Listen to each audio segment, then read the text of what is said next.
It is a pleasure here on the Starcade Stories podcast, Starcade Media, to welcome the president and CEO of the Chick-Fil-A Peach Bowl, Mr. Gary Stokan. Gary, how are you, sir? Well, doing great. Thank you very much. Merry Christmas to everybody. Absolutely. Merry Christmas to you. And it's that time of year. It's December 1st. So we're already starting to think along those lines. And I got to say, had to have been is this the busiest week of the year for you and your staff? Well, it's certainly one of them. It's a great time of the year. College football goes way too fast, and here we are already at championship weekend. Our weekend will be watching games tonight, obviously tomorrow, and then on Sunday at 12:15, ESPN will show the top 6 teams, have the Rose and Sugar semifinals set, and then at 2:15 we'll find out what 2 teams we get as Christmas presents to host in Atlanta for the Chick-Fil-A Peach Bowl.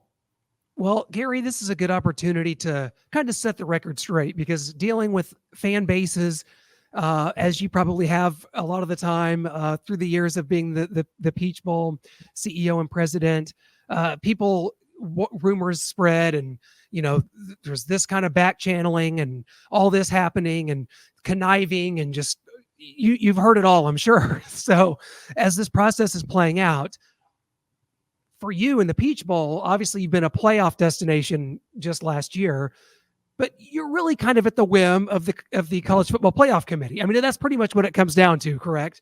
No, you're exactly right. I go back to 2014 when CFP started, and I called Bill Hancock on Saturday night for the Sunday announcements. And I said, so Bill, you're going to call me and let me know who we have, because previously, I was responsible for selecting the teams for the Peach Bowl.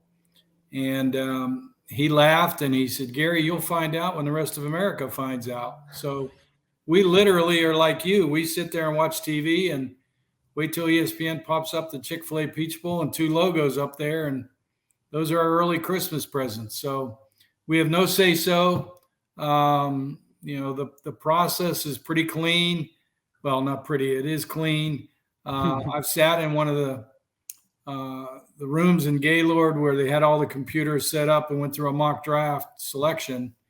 And it's a great process. The way it'll work this year is, the committee will, after the games on Friday and Saturday, they'll rank their teams on Saturday night, come back on Sunday morning, make sure they got them all right. And then on Sunday at 12:15, they'll announce the Rose and Sugar, with number 1 getting the geographical advantage of the 2 bowls. And then they'll play number 4, and 2 and 3 will play in the other bowl. And then the selection process goes to the Orange Bowl Committee. The Orange Bowl Committee has a contract with the ACC to select the highest ranked ACC team that is not in the playoff. So in other words, if the season ended today, Florida State would be number 4 and be in the playoff. ACC next highest ranked team would be obligated to go to the Orange Bowl. And then on the other side of the match, the Orange Bowl is obligated to take the highest ranked team between Notre Dame, the Big Ten, and the SEC. So again, if the season ended today, that'd be Ohio State would go to the Orange Bowl. Then the process goes back to the CFP selection committee, where they'll take the highest ranked champion of the New Year's Six, the group of 5, and put them in a New Year's Six bowl game, either the Cotton, the Fiesta, or the Peach. And then the next 5 highest ranked teams would be placed in the Cotton, Fiesta, and Peach. So that's the way the process will go this year. There's so many other mitigating factors, and you can kind of tell us how much of a deep dive that there is with regards to this, because for instance, you've got Texas playing in the AT&T Stadium this week for the Big 12 championship, and you've got Alabama playing in Mercedes-Benz Stadium for the SEC championship. So how much of a factor does that play? Is it like, okay, well, we don't necessarily mind having Alabama back 3 weeks later to play in the Peach Bowl? Or is it like, no, we've really got to try to, put these teams geographically or logistically to make more sense? Like how much is that going to play in? That's a great question. And really, things like that, I don't think really come into play. What the Mm. committee will try and do is put the best matchups together in the Cotton, the Fiesta, and the Peach. So you'll probably see teams that are closely ranked uh, be in those three games of the teams that are left in the pool to select from. So the only caveat to that is uh, a Tulane, if they got in, they wouldn't rematch them with Ole Miss since they played during the season. They won't rematch Texas and Alabama because they played during the season. So Mhm. they'll try and stay away from rematches. Um, and they'll try and put the best matchups together in the Cotton, the Fiesta, and the Peach. So, we're looking forward to the opportunity. If Missouri's there, they'd be a great story this year with what Schrader's done, what Eli's done coaching wise. Great defensive line. Their offensive line's playing really well. The quarterback, I think, just won the Scholar Athlete of the SEC this year. He's done a great job. Can throw the ball as well as pass it, gets them out of danger. So they're a well-rounded team. And Eli and the coaching staff of Missouri's done a heck of a job this year. Well, of course, we're here in Kansas City covering the Missouri Tigers. So I'm going no matter where. A lot of people, of course, at this point, we're dealing in a lot of speculation and rumor and innuendo, but a lot of people think for Missouri, it would be down to the Peach and the Cotton. So at what point did Missouri kind of get on the radar of the Peach Bowl? Of course, the Tigers have never played in the Peach Bowl. They have made it to Atlanta twice in the SEC championship game in 13 and 14. But at what point in the season did Missouri kind of pop up as like, well, there's a team that could wind up here? Well, it's funny. We had Eli and his wife come to our golf tournament this year at Reynolds on Lake Oconee, and got a chance to meet him. I knew of him being an NC State grad. I knew him when he was at NC State, Mm. the offensive coordinator there. Um, Obviously, he's done a great job at Appalachian State and now at Missouri. But I think the Georgia game where they really played Georgia a tough game in Athens, I think that was really a telltale sign that, Missouri's for real. Obviously, they had success before that where people did realize that they were a top 10 team. But even though in a loss, I think they really showed well. And then the big game against Tennessee that they had and how big they won really put it over the top as to, I think, the committee ranking them in the top 10. Do you see any scenario in which a chaos scenario where Missouri winds up left out of the New Year's Six, depending on results from Saturday? Another great question. I haven't analyzed that. You have to look at it and say, okay, you got to have four teams in the semis. So, Washington, Oregon. Again, I'm not the committee, so I don't make these decisions. But Sure. you analyze and say, okay, you got to believe the winner of Washington and Oregon tonight is going to get in. You got to believe if Michigan wins, they're in. If Georgia wins, they're in. Florida State. I don't know what their quarterback, the latest is with their quarterback, the second string quarterback. I don't know if he has a concussion, will play against Louisville in the ACC. Conference championships do matter a lot to the committee. So if Florida State were to win, be undefeated, boy, it'd be tough conversations on Saturday night and Sunday about Florida State.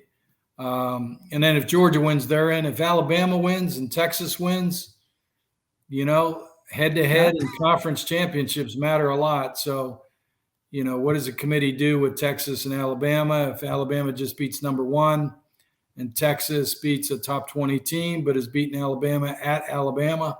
So, there'll be a lot of discussion Saturday and Sunday. We've never been at this juncture where we've had four undefeated teams and this many one-loss teams in the history of the CFP. So it's going to be really interesting tonight and tomorrow as to what happens on the field.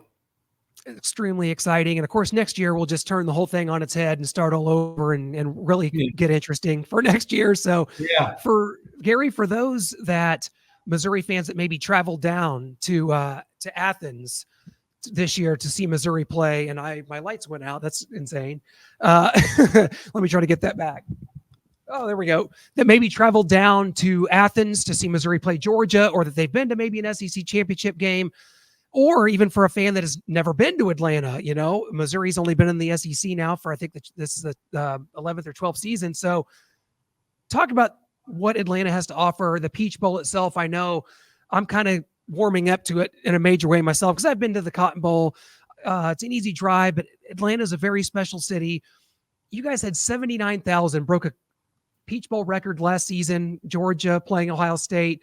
You've got the Peach Bowl parade on the Saturday of the game. You've got the College Football Hall of Fame, which is, by the way, I've been to it when it was in South Bend, but now that it's moved, I really want to check it out. And I know you were instrumental in bringing that. So did I do a good enough job? Have I sold the cotton? Yeah, you answered your own question there. Okay. You did a better job than I could. But there you go. Atlanta, we have a big Missouri alumni here. So they'd find it easy to get over to the game. It's an easy trip down 75 for a lot of people. We have the number one airport in the world where there's hourly flights from a lot of markets into Atlanta. The great thing about Atlanta, we're a walkable city. So once you're in town, where there's 16,000 hotel rooms downtown, so there's a pick of hotels. We're not a destination point during that time of the year, so you can get good hotel rates. And once you're in town, you don't need a rental car. You can just walk around to the world's largest aquarium, which is a must-see, College Football Hall of Fame, which is a great interactive experience, a must-do when you're in Atlanta. The World of Coke is right. They're all next to each other. Along with Centennial Olympic Park being right there. And then the stadium is walkable from a lot of the hotels as well. So whether you're staying in the Omni, the Marriott, which are the two team hotels, or the other hotels downtown, the Hyatt, the Westin, a lot of great hotels downtown. Excellent restaurants, great shopping, and great, as I mentioned, the activities to go see. And then we start with Friday night, we'll have a night at the aquarium where the bands and the cheerleaders will be there. And then we start early on Saturday with our parade that leads right into the Georgia World Congress Center, which is right next to Mercedes-Benz Stadium, where we'll have indoor our Fan Fest, where we'll probably have 30, 40,000 people in there. The game will be a sellout, 72,000 people. We'll guarantee 72 degrees because we'll keep the roof closed. And you just walk from the Congress Center and Fan Fest, from the parade to Fan Fest right into Mercedes-Benz, which is one of the best facilities in the country. Great sight lines. The Halo board is an additive experience versus in Dallas. I think you watch the game on it in Dallas. You do. You don't watch the field. In Atlanta, you watch the field, and then it's an added experience to see the replays on the Halo board. And so, it's a great time of the year to be in Atlanta, and people will have a fantastic time. Our people are volunteers, and people in Atlanta love to host. So Southern hospitality will be alive and well. I think I'm sold. For many years, my grandma lived up in Jasper, Georgia, just about an hour or so north of Atlanta, visiting all the small towns within a radius. I mean, if you just like go into small towns that are like out of a Norman Rockwell painting, you got Madison, you got Covington. Those are all within 45 minutes. They're wonderful to go check out. So I highly recommend that. Yeah. So many. And Kennesaw's right up there. How important for the Peach Bowl has the association with Chick-Fil-A been? Because this is a brand, Gary, it's getting real popular here in the Midwest. I got one right down the street here, and that wasn't always the case. So Chick-fil-A, a lot of people associate those bowls, the bowl with that brand, whereas a lot of the other bowls have moved on to different sponsors. I can't keep track of 90% of them, but the Chick-fil-A Peach Bowl and that sponsorship. So how important has that been? Well, I really appreciate you bringing that up, because as I tell people, Chick-fil-A's food, if you've ever had the opportunity, they get your order right. They do it with a smile on their face. The food is always hot, and it's a great value. And I always say their food is great, but their people are better. They're really great people, a great partner of ours. I'm in my 26th year as CEO and president. of the Peach Bowl, and Chick-fil-A is in their 27th year being title partner of Wow. our game, which is tied with the Outback now as the oldest, longest title partner of a bowl game in college football history. And next year they'll break that because we have a contract through 2025 till the end of the CFP contract, and Outback has been gone for 2 years now down in Tampa. So just a great partner, great people. And there'll be Chick-fil-A in Mercedes-Benz. There'll be Chick-fil-A in FanFest. So, it'll be available to everybody when they come down from Missouri, wherever they come from. And in the press box too, I'm hoping. Oh, yeah, we'll have it in the press box for sure. Okay, well, I'm sold. That put me over the edge. So Gary, I kind of need to use you and your knowledge and your infinite wisdom here, because for Missouri last year they faced That's a very dangerous. well. We're gonna give it a try. All right. Missouri last year was involved in a situation that I don't think I've ever heard of before, which is that they were accused of ducking their rival, the Kansas Jayhawks, in the Liberty Bowl. Have you ever heard of a team ducking a team in a bowl game? Have you ever had somebody come to you as an athletic director come to you and say, "We really don't want to play this other team. Can you please move us elsewhere?" Is that a thing? I think now below the CFP New Year's Six games, which we've been in now for this will be our 10th year. A lot of times what happens now in bowl selections is the conferences, instead of putting selection picks, which it used to be, so you'd pick first or second or third or fourth, what they've done is kind of combine bowls and teams together to primarily promote movement so that fans don't have to go, or players don't have to go back to the same experience that they had the year before. So in other words, if you're Missouri and you're not in the New Year's Six, you may provide to the SEC your first, second, and third picks of what bowls you'd like to go to in order. Mm-hmm. And then the bowl will reciprocate and do the same thing and say, we'd like to have Missouri number 1, team 2, team 3. And if Missouri put in, that's the bowl they want to go to, number 1, and the bowl put in, that's Missouri they want number 1, the conference will match that up. So that's my understanding of how it's working below the New Year's Six now. So I don't know that there's a lot of ducking going on. Well, Kansas ducked Missouri this year because they didn't win enough games to be matched up. So we'll just go with that. This is an old rivalry here, Gary. We don't let it go as easily. I mean, Missouri's been in the SEC a while, and stuff's starting to brew with some really good matchups here.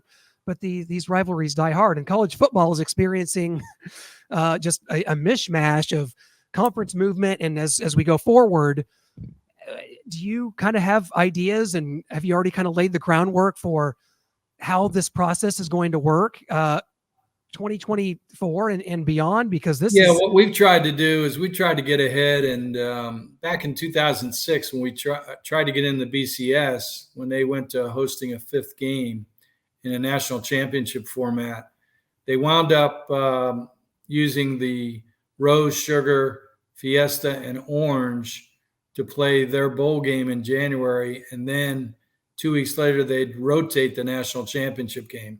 So us in the Cotton Bowl, who had made really strong bids, didn't make it. In 2007, the NCAA legislated a 12th game to the schedule. And I went to my board and I said, well, if they're not going to let us in the BCS on the back side of the season, we're going to start the BCS on the front side of the season. And prior to this, there were a lot of nondescript games where people would play directional schools the first 3 or 4 games. Viewership was down on TV, attendance was down because the weather was hot, and typically, teams would win 50-0. So we started in 2008 the Chick-fil-A kickoff game, and I called it the Daytona 500 of college football. And Daytona sent a cease and desist letter to me saying, please cease and desist using Daytona 500. But that's what we did. We put number 9 Clemson against number 25 Alabama, and Alabama came in, won 34-10. Then next year we had them at number 5 against number 7 Virginia Tech in our Chick-fil-A kickoff game, and Alabama won, and they won the national championship. And if you remember back in 2008 when we started this, in 2007, Alabama lost to Louisiana Monroe. It was Nick Saban's first year. Yep. So, Nick would point to the Chick-fil-A kickoff game as being the start of the run they've been on ever since. And so we changed the face of college football on the front side of the season to now you have Ohio State scheduling Notre Dame in the first game of the year. So it's really helped viewership. It's helped attendance. And now it's part of the fabric of college football. So, we think that's important. We're going to continue that in 24, where we start off with Georgia versus Clemson. Will be 2 top 10 teams next year. Then we host the first quarterfinal game of the new CFP 12-team playoff, where we'll host either number 1, 2, 3, or 4 against the winner of a first-round game. And then at the end of the year, we'll host the national championship in Atlanta, the first city to do so twice in the CFP era. We hosted in 2017, the first time. And then in 25, we have 2 Chick-fil-A or 2 Aflac kickoff games. And then the Chick-fil-A Peach Bowl will be the national CFP semifinal. And then there's new contracts that are coming online with TV and bowl games in 26 moving forward. So wow. 25 will be the end of the existing 12-year contract that we all signed back in 2014. Do you know what this sounds like to me? It sounds like a large expense for Alabama and Georgia fans, because they're always playing in your stadium. They're always winning. They're always in the SEC championship game. Then sometimes they got to come back, and they're right there. They're right by. Georgia especially. Georgia has never won against Alabama in the SEC championship. They lost, I think, 12, 15, 17, and 19 maybe, or 20, 21. But Nick Saban is 18-1 in Atlanta. The only loss he has in the SEC championship to Florida and Tim Tebow when Florida won the national championship. It's incredible. It's so much fun this time of year, and I'm just a bowl junkie. I consume them all no matter what. I mean, actually, I think I missed my calling. I want to work for a bowl because, I saw like the Citrus Bowl people up in the Mizzou press box this year, the jackets. I do it just for the jacket. I'll start small, Gary. I'll start at the Gasparilla Bowl if I need to. Just hold a spot for me someday at the Peach Bowl. You're not the only one. Jeff Dantzler, who announces for Georgia, he's the same way. He's seen so many jackets come through Georgia that all he wants to do is work for a bowl game and have a jacket so he can walk around. These guys, they look like they're having the time of their lives. They just fly up to a college football game this Saturday. I only work one day a year, right? Well, of course, right? Yeah, exactly. Like Santa Claus. Santa Claus works one day a year. I only work one day a year. We turn on the lights at Mercedes-Benz Stadium and play a football game. Well, last year everybody was complimenting me on the Georgia-Ohio State semifinal in the Chick-fil-A Peach Bowl, where we had 22.5 million viewers. It's the top 20 all-time broadcast in cable TV history. And I said, I had nothing to do with the game. We just, we put it on. The lights on. Georgia and Ohio State played the game. So. Well, it's an incredible opportunity. And I think for a lot of Missouri people, I read a lot of message boards. Man, people are really excited about the prospect of it. So for people that are planners, I think a lot of people are kind of like, okay, I might book some hotels, maybe a refundable flight to Atlanta, and then also keep this idea of Dallas in mind too. So Missouri fans they're kind of down to 50-50 here, Gary. Let's call a spade a spade. It seems kind of 50-50 for Missouri. So I know the guys in Dallas, they do a great job. It's a great stadium as well. And to be in the New Year's Six is really special. So Missouri has certainly deserved an opportunity, and to either go to Dallas or Atlanta would be a tremendous benefit, and certainly worthy for the team and the administration and the staff and the fans of Missouri. And this system is so much better. I think back to 2007, where Missouri was kind of left out of the Orange Bowl. They had just beaten rival Kansas and got to number one in the nation, lost the Big 12 title game, and then wound up in the Cotton Bowl, funny enough. And at the time, of course, the BCS is in existence. So this system where it's, this college football playoff committee, and here's the rankings, it just seems like kind of crazy that you earn your spot into a Peach Bowl, a Cotton Bowl, a Fiesta Bowl, and I mean, that's what a noble concept, right? Well, and it's interesting. Everybody's saying, well, we can't wait for the playoff next year. But if you really think about it, the playoffs started with Michigan, Ohio State, number 2 against number 3 last week. You have Alabama, number 1, playing Alabama, number 8, playing Georgia, number 1 this week. You have number 3, Washington, playing number 5, Oregon, this week. You have Michigan, number 2, playing number 19, I think, Iowa. And you have number 14, Louisville, playing number 4, Florida State. So there's actually playoff going on right now. It's just, on paper. But it'll be exciting next year because you've got, this year, college football is an all-time viewership high. And I think that'll even continue to get bigger and higher when you have 12-team playoff, because you'll have probably 40, maybe even upwards of 50 teams still playing in November with an opportunity to get to the top 12 teams and get in the playoff. And when you have now NBC and CBS and ABC and ESPN and Fox all broadcasting college football, that's a lot more promotion than just ESPN promoting the game. So, and ESPN does a great job promoting the game, but now you have other ones doing it as well. So, college football is just going to continue to elevate. It's the second most favorite sport in this country. And I just think it'll continue to get better and better.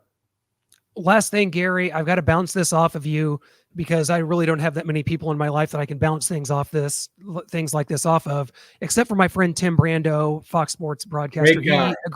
He agrees with me on this. He agrees with me on this. So we'll see. You're really the person to ask, though.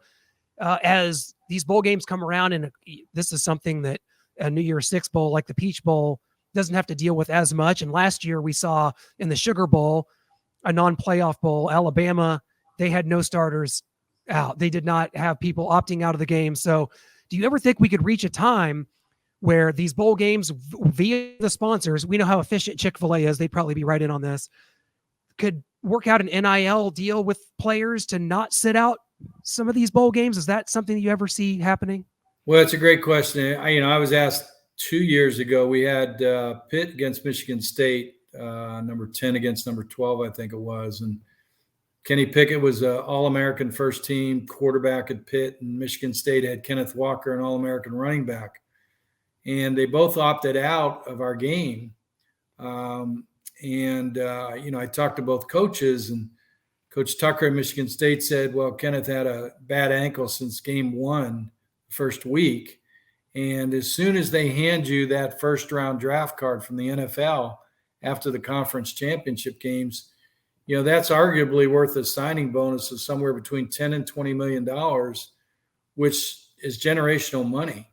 And so, Kenny Pickett, he had bad ribs and a bad foot playing in the ACC championship. And so, it's very difficult with agents and parents, in your ear, and, you got a first round draft pick from the NFL that's, as I said, $10 to $20 million. Now they slot you with respect to salary. So you don't make huge dollars until you get to your free agency year, which is your 4th year, which not many guys get to.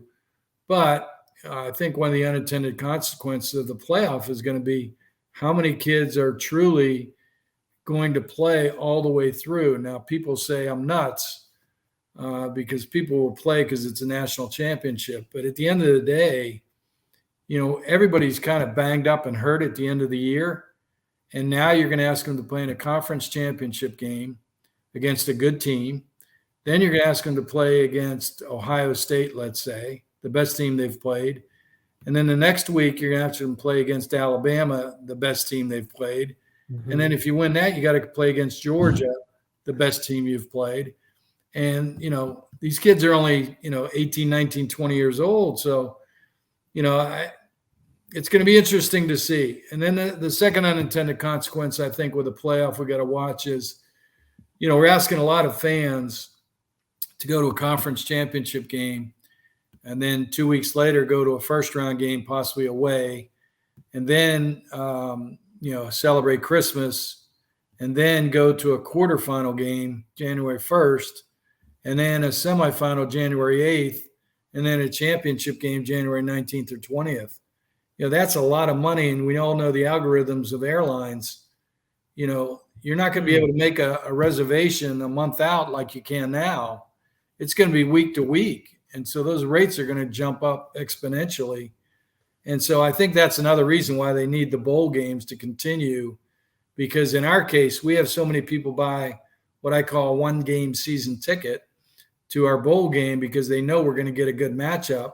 And so, we sell out every year because once we allot the 13,000 to each team, we're sold out. And I think you're going to need that in a playoff type format because you can't depend on the teams traveling week to week, delivering so many tickets. That is extremely informative. Gary, I tell you what, I can't thank you enough. Just maybe we'll see you here on December 30th in Atlanta.